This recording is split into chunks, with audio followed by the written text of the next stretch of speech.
altar. These are some socks, and here's some more socks, some colorful ones. We've got some men's underwear in the narthex. We'll be bringing just forward just another package or so like this, but we have plenty out there and some earlier this week. Please come forward.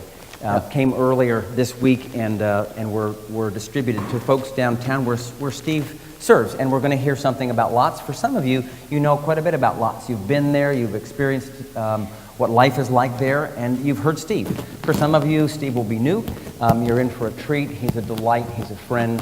And I'm glad you're here to hear him this morning and that we are partnering with Lots in the work and ministry that they do. And thank you for that. Yeah, good. I can tell that there are some Aggies in the congregation who wanted to get rid of some LSU socks. I'm surprised this morning they weren't red and white that you got rid of. The Lord bless you. Please let me pray for a few moments.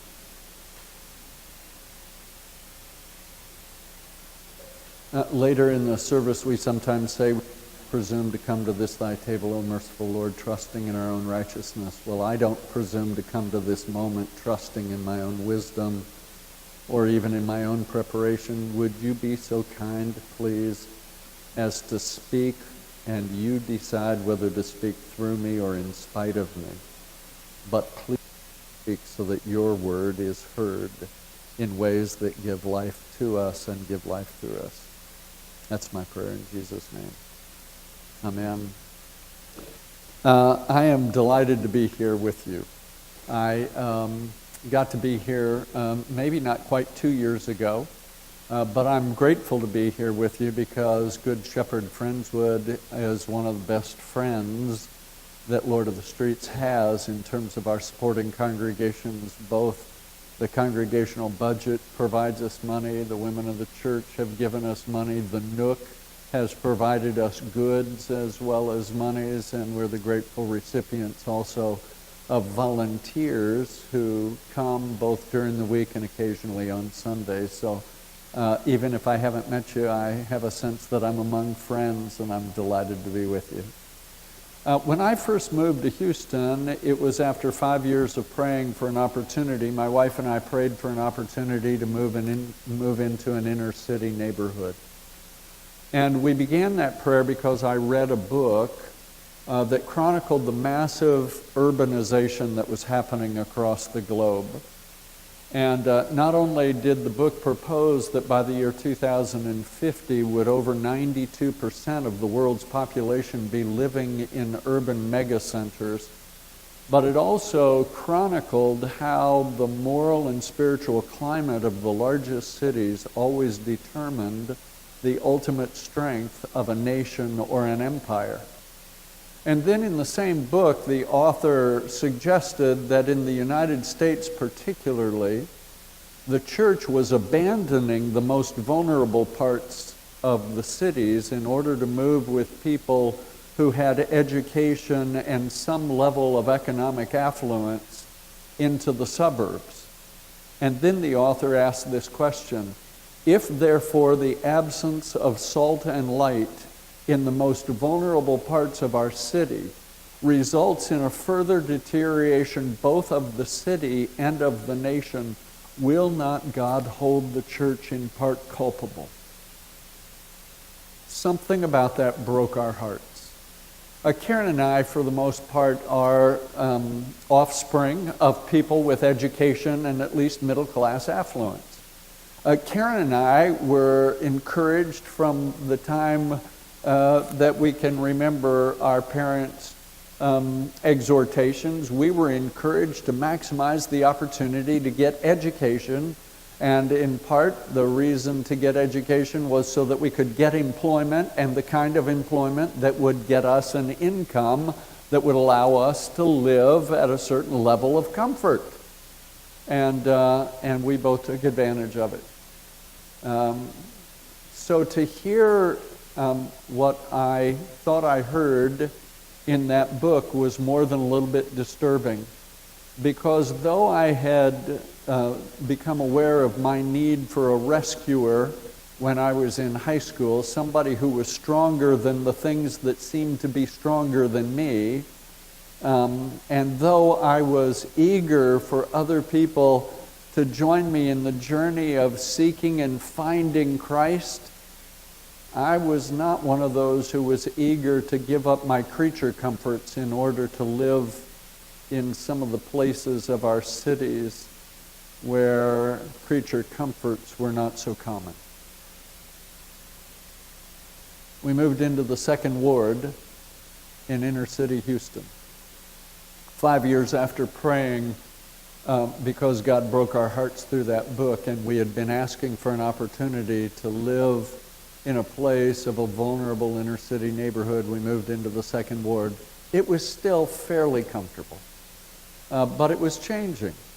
50% of those who lived at or within 1 mile of Church of the Redeemer, where Nan Doer also served, where I was called, 50% who lived there were living at or below poverty level.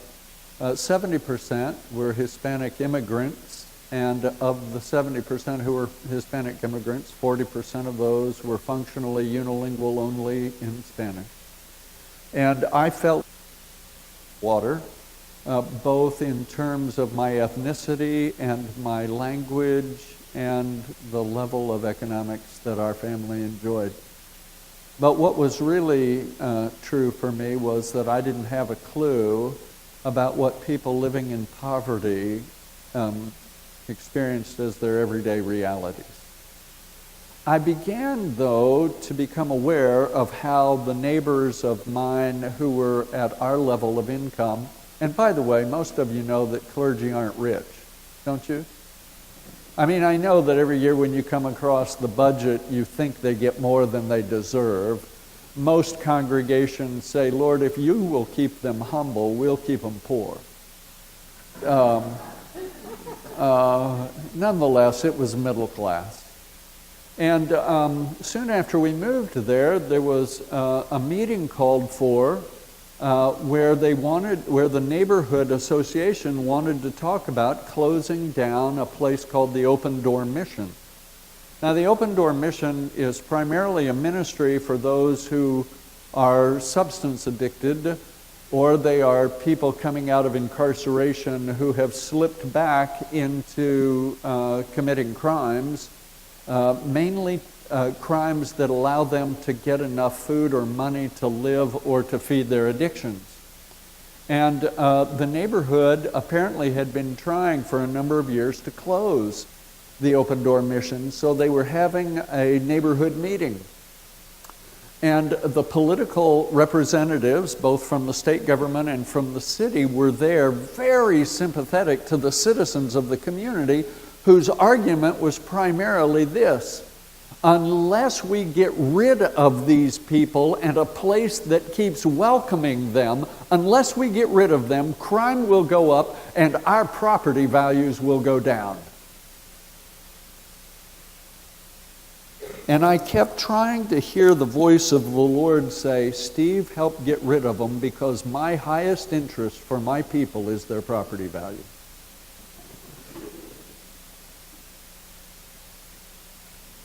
Jeremiah heard this. The Lord informed me of a plot. I didn't even know it was against me that they were planning evil things. They were saying to themselves, let's just get rid of them so we don't have to see or remember them anymore.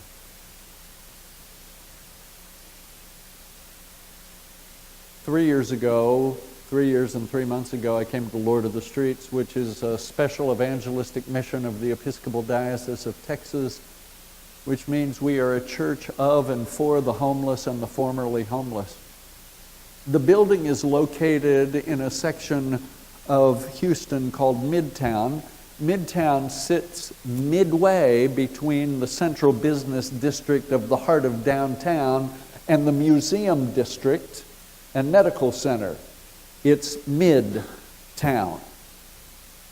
Over the last 30 years, Midtown has seen a revitalization with people moving back into the hearts of the city, primarily into townhomes or apartments, and now we have being built multiple high-rise units that are quite opulent because of the proximity to downtown and the possibility of having a walkable neighborhood where everything you need is within walking distance. And wouldn't you know it, about a year and a half after I got there, I was contacted by a person who was the representative from her development, her homeowners association, saying, "Steve, what can we do to get rid of the homeless in Midtown? You see, the homeless are the ones who are causing most of the crime. And Steve, actually people don't want to stay in Midtown because they're afraid they're going to get hit up by somebody at every street corner." I suppose I shouldn't have been surprised, except that the woman who called me was the wife of a man that I had hired to be on my staff at Mission Houston 8 years before. And the whole purpose of Mission Houston was to connect, unite, and mobilize the Christian community to address both the social and the spiritual needs of our neighborhoods, our communities, and our city, and to do it together rather than separately by either congregation or denomination, because none of us have the resources necessary to address the full needs of our neighbors. And we were pretty sure Jesus meant it when he called us to love our neighbor and to consider others more important than ourselves or our property values. I was surprised because I thought we shared some of the same convictions. So I assumed there were some stories behind the request, and I said, "Would you meet with me and tell me why this is so important to you?" And the reason it was so important was because their next door neighbor had not just been accosted by a panhandler, but their home had been broken into. The windows smashed, and a smash and grab resulted in the loss of some things that were terribly dear to the family who lived there because they had been passed down from the matriarch of the family.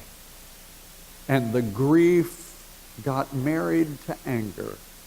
And the anger gave way to fear that this kind of thing would happen again, and the perpetrators who would make it happen are the homeless, who are in many ways the least powerful in our society.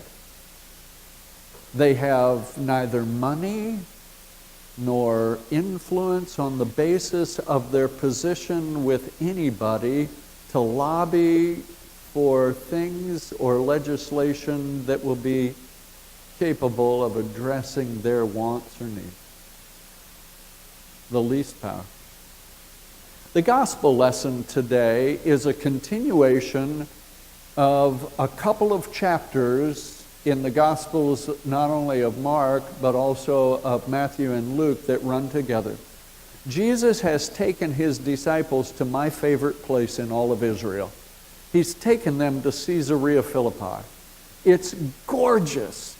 You climb up into the hills to the place that is the source of the Jordan River. And Caesarea Philippi itself is a place that has these bluffs. And into the side of the cliff has been carved crypts to various gods, because Caesarea Philippi was close to the primary road from Damascus down to Egypt. It was the trade route. And people of different nations through the centuries and different religions got to this place, and we all have this sense that we're closer to God in nature, and so in this beautiful place of nature, they've carved or created altars to these different gods depending on who was the most powerful traveling the road from Damascus. It was there that Jesus asked the question, "Who do people say that I am?" In front of all these other gods, who do people say that I am? And then he turned and said, "What about you? What's your own conviction? Don't just tell me what other people think. Answer for yourself." And Peter, "You're the Christ. You're the long-awaited Messiah, rescuer of Israel." And Jesus said, you know, you couldn't have come to that conclusion on your own. You had help. It was God who led you to that conclusion. And if I was Peter, I would have been feeling pretty good about myself at that moment. And then Jesus began to systematically dismantle all the expectations they had of what the Messiah was going to do. Up until this time, they had thought that the Messiah, coming from the line of David, would restore the prominence of Israel as the most powerful and prosperous nation in the whole ancient Near East. They thought he was going to make them something. And Jesus said, right after Peter's confession, he said, now, the Messiah, instead of being a conquering hero that everybody adores, is going to Jerusalem, to the seat of our religious celebrations and the capital of our nation. And there the Messiah will be handed over to the religious leaders who will reject him, and he will be whipped, beaten, scourged, and killed. And I don't know whether you remember in Mark chapter 8, Peter's response, the same one who said, you're the Messiah, said, I must have been wrong. You're not the Messiah, because that'll never happen to the Messiah. The Messiah is coming back to restore all the things we want. And Jesus' stinging rebuke of the New Testament says, get behind me, Satan. Out of the same mouth you were able to speak revelation from God, and now out of that mouth you're telling me and you're telling yourself that you only want a God who will serve you. You're looking at things from a purely selfish point of view, not from God's point of view. Jesus then continues in today's gospel to systematically dismantle what we think is the best way for God to operate when he takes a child into their midst after hearing that they were wondering who was the greatest of them.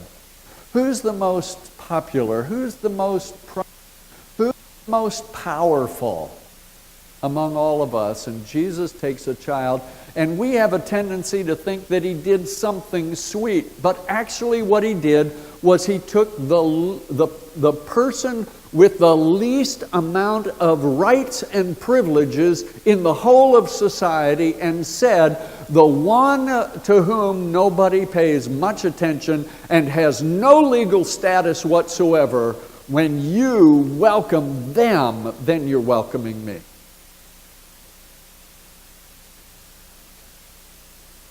As Barbara Brown Taylor says, so Jesus made a 26-inch high human being with little to no vocabulary and absolutely no power or privilege, made them the highest in God's kingdom, the messenger of love. So who today in our society is the least powerful, the least privileged, the least prominent? I would suggest to you, among those who vie for being the least are the homeless. So what would God have to do? Jesus said, first, whoever welcomes them. Now, welcoming is different than lobbying for the government to provide services. Lobbying is different than passing legislation. Welcoming is different than even just praying. Welcoming indicates a willingness to engage in a relationship.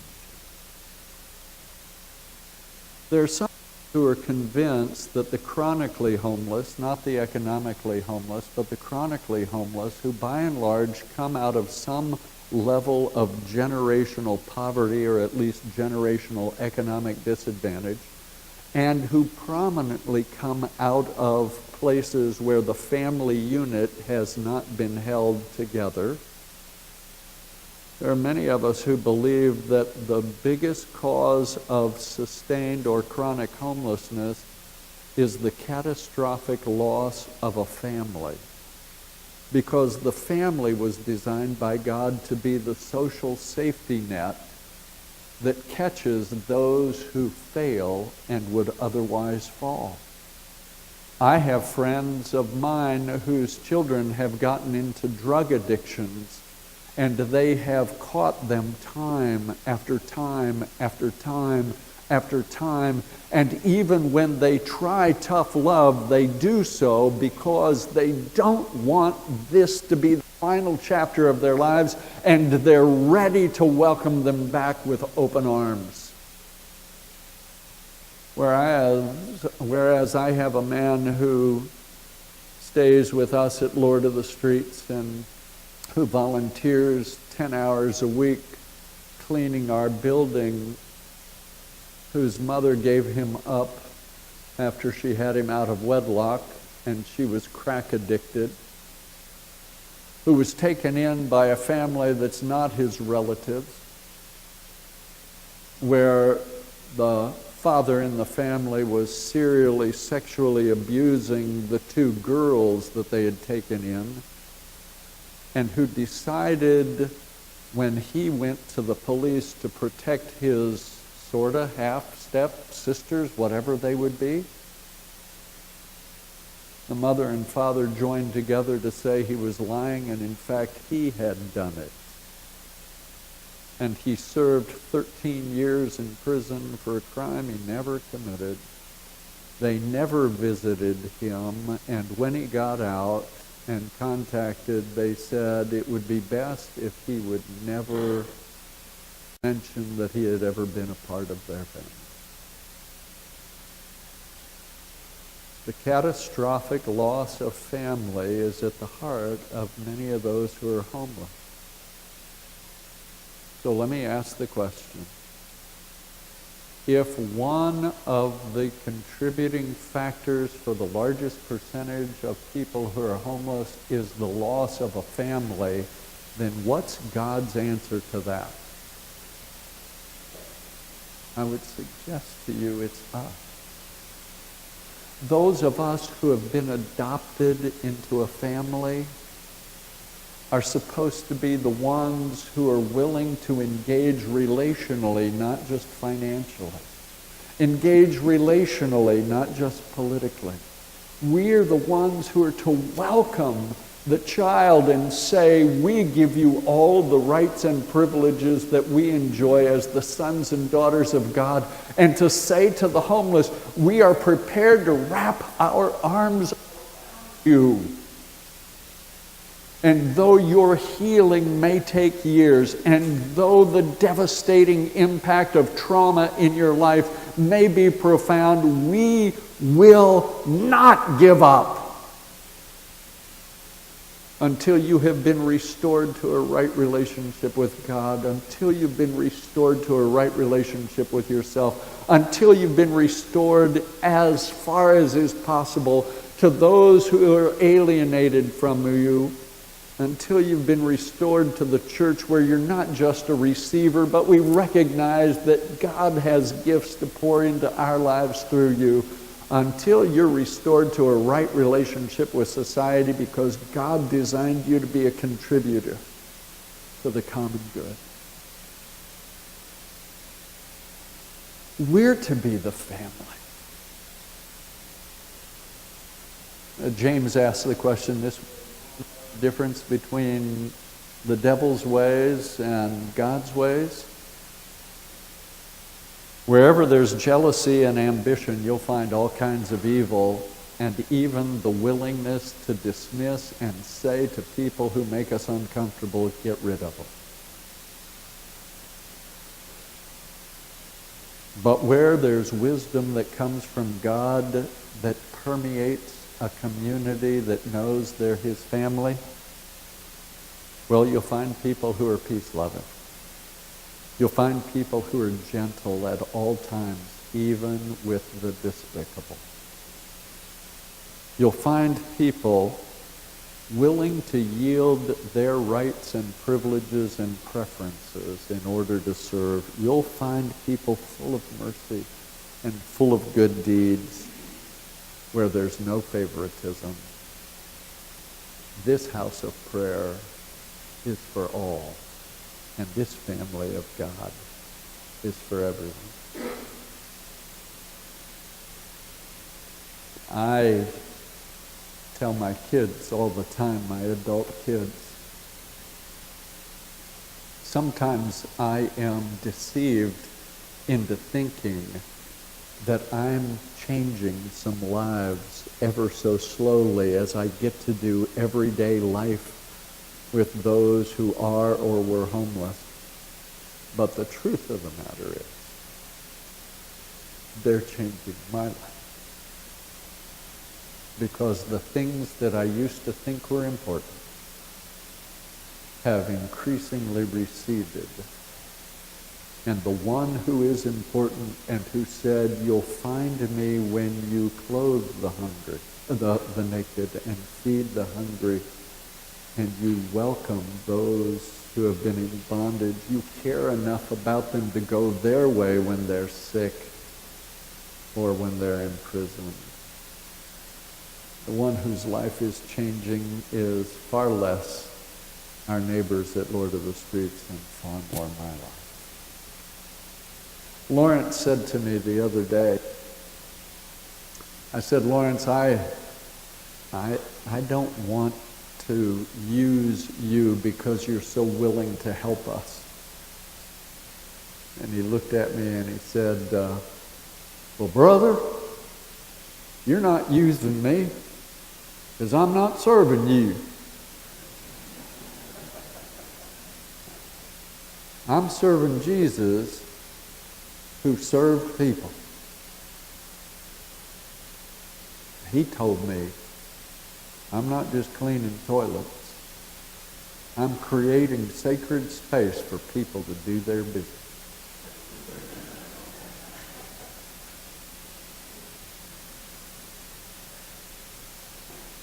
Jesus took a child, a 26-inch high person with little vocabulary.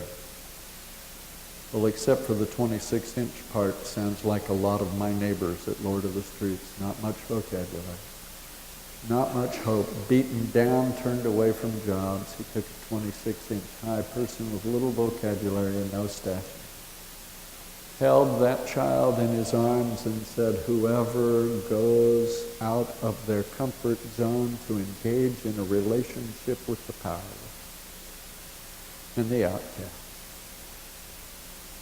those are the ones who find that they've not only welcomed me, but they've welcomed the one who sent me."